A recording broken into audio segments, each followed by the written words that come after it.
സ്റ്റാർട്ടാവുകയാണ്. അപ്പോൾ എന്തായാലും നിമിഷം പറയാനുള്ളത്? അല്ല, ഭയങ്കര സന്തോഷമുണ്ട്. കുറച്ച് കാലമായിട്ട് ഈ സിനിമയുടെ പുറകെ ആയിരുന്നു. അപ്പോൾ ഒരു ബഞ്ച് ഓഫ് കിടിലം ആർട്ടിസ്റ്റുകളുടെ കൂടെ, ബഞ്ച് ഓഫ് കിടിലം ടെക്നീഷ്യൻസിൻ്റെ കൂടെ വർക്ക് ചെയ്യാൻ പറ്റുന്നു. ഭയങ്കര ഹാപ്പി ആണ്. ഇപ്പോൾ പാർവതി പറഞ്ഞു 2025 മാർച്ചിലേക്ക് കേട്ടൊരു കഥയാണ്. ഇത്ര ഒരു ലോങ് ടൈം പ്രോസസ്സായി. എന്താണ് അതിൻ്റെ ഒരു ഇതിങ്ങനെ അതിൻ്റെ എഴുത്ത് പരിപാടികൾ, ചേഞ്ചസുകൾ അങ്ങനെ കുറച്ചധികം എടുത്തു. പിന്നെ എല്ലാം ഉദ്ദേശിച്ച ആർട്ടിസ്റ്റുകളിലോട്ട് തന്നെ എത്തിപ്പെടാനുള്ളൊരു സമയം അവിടേക്കെല്ലാം എത്തിവരണ്ടേ. അങ്ങനത്തെ ഒരു പ്രോസസ്സായിരുന്നു. നിരവധി പോലീസ് സ്റ്റോറികൾ മലയാള സിനിമയിൽ വരുന്നതാണ്. അപ്പോൾ എന്താണ് ഈ പടത്തിൻ്റെ ഒരു പ്രത്യേകതയായിട്ട് പറയുന്നത്?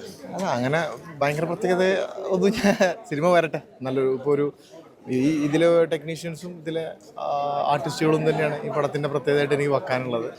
പിന്നെ ഒരു നല്ല സിനിമയാണ്, ഒരു പോലീസുകാരൻ തന്നെ എഴുതിയിട്ടുള്ള സ്ക്രിപ്റ്റുമാണ്. അതിൽ കുറേ ലൈഫൊക്കെ കണക്ട് ചെയ്ത് പോകുന്നൊരു സിനിമയായിരിക്കും. പാർവതി തന്നെ പറയുന്നു ഫസ്റ്റ് പോലീസ് ക്യാരക്ടറാണ് ചെയ്യുന്നത്. വൈ പാർവതിനെ ചൂസ് ഇല്ല, ഇതിൽ അലീന അബ്രഹാം എന്നാണ് കഥാപാത്രത്തിൻ്റെ പേര്. ആ കഥാപാത്രം ചെയ്യാൻ പാർവതി തന്നെയാണ് ആപ്റ്റെന്ന് ഞങ്ങൾക്കും അറിയായിരുന്നു. പാർവതിക്ക് വേണ്ടിയിട്ട് തന്നെയായിരുന്നു ഞങ്ങളുടെ വെയിറ്റിങ്ങും. അതുവരെ ഉണ്ടായിരുന്ന വെയിറ്റിങ്ങും അവരുടെ ഷെഡ്യൂൾസും ഒക്കെ തീർന്നു വരാൻ വേണ്ടിയിട്ടുള്ള വെയിറ്റിംഗ് ആയിരുന്നു. സോ അതിനുവേണ്ടി എല്ലാവരും അതുപോലെ കാത്തിരിക്കുകയായിരുന്നു. Thank you. ഇതാണ് റൈറ്റർ.